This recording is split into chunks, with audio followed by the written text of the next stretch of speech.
Morning. Today, we're going to be talking about driving with awareness.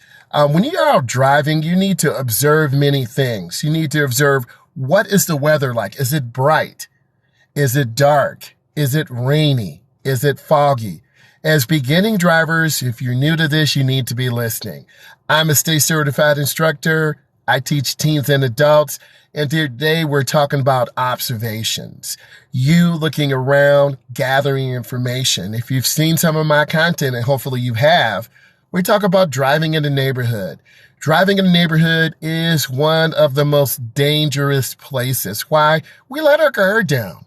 We're not paying attention. We're listening to our music. We're checking to see how many likes we have. But as a result, little kids are out playing, right? Joggers are in the area. You as a beginner need to slow down and process the information. I like to tell my students drive between 17 and 20 miles an hour. We know the speed in neighborhoods is 25, but you should not be driving 25. You need to reduce your speed. You need to take your time and process information. The routes I like to take students on are in neighborhoods where we're making right turns, we're making left turns, we're backing in driveways, we're doing 3-point turnarounds. We are really making those good decisions to really learn the environment. 25 miles or less away from home is the most dangerous time. Why? We let our guard down. And when you let your guard down, you're going to be more likely to have distractions. You won't really be paying attention to the things you need to be paying attention to. And as a result, you could run a light, you could have an accident, and you may not really be aware of your environment. Here's some other tips and tricks and hacks that I can give you. A lot of beginning drivers tend to look down. You look down at the steering wheel to make sure the wheels are straight. You look down at the speedometer to make sure you're driving at a safe speed. But as a result, you're going to miss the environment in front of you. Little kids are out playing, right? Drawing on the sidewalk, making happy little faces. But as a result, you as a driver have to be ready for them. You're going to have people backing out of their driveways. And you got to really be careful to understand a lot of those dangers. Next, you're going to have trouble with the gas and brake pedal. If you wear really thick shoes, you're going to slam that gas and slam the brake. As a result, you want to take your time. You want to learn how to balance that pressure on the brake and that pressure on the gas pedal. You have to be very passionate and want to learn. When you first drive, it's going to be very sloppy. It won't be a lot of excitement in the beginning because you're learning the rules. You're new to the road. Family, and I call all of you family because if you really enjoy my content, drop a like. Look at my content. But I teach driver's education. And I'm very passionate about driving because it is a tool that will transform you into adulthood. And when you're transformed into adulthood, your peers, your caregivers will say, wow, Shaniqua, we really see you being a good driver. We see you being responsible. And those things can change lives.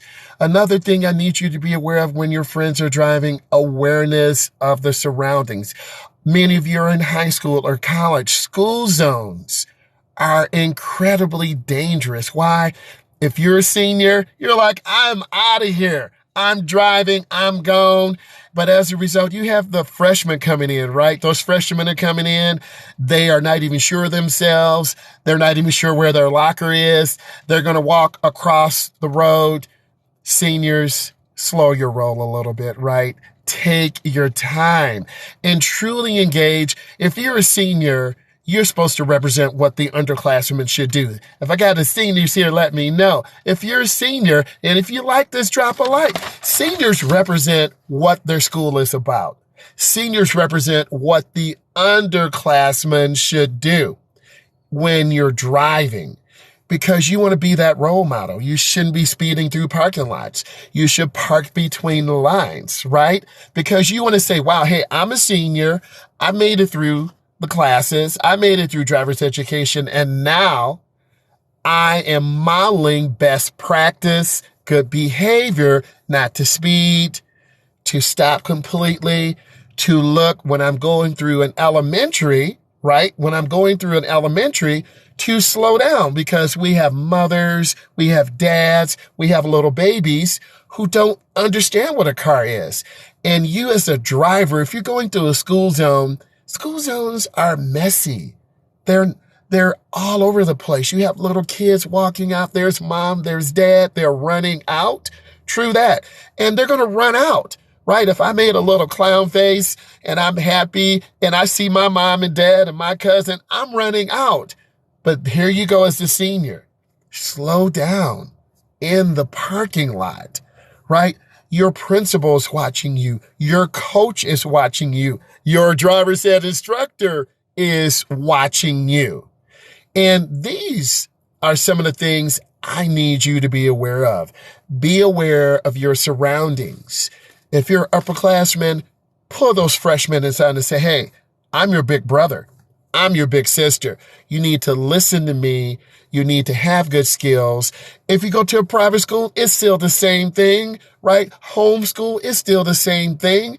You're out there on the road. You want to be safe, right? You want to do your best work. If you're liking this, drop some likes, drop some comments, right? Show me that this brings you value. I'll come on more. I'll do my best to bring you good information. And so as we close, don't look at the speedometer. If you're upperclassmen, model good behavior to your lowerclassmen, those freshmen, sophomore, junior. You know, they're going to have their parents driving them. Who's that senior in that truck? Oh, that's John. He's a really good driver. Wow. Oh, who's that young lady? She yielded for me and let me cross. Wow. The crossing guards. How are you? The crossing guards. Their job is to put that stop sign in your face. You feel me? So learn from those things. I want to say thank you. I love you. I will talk to you later. Bye.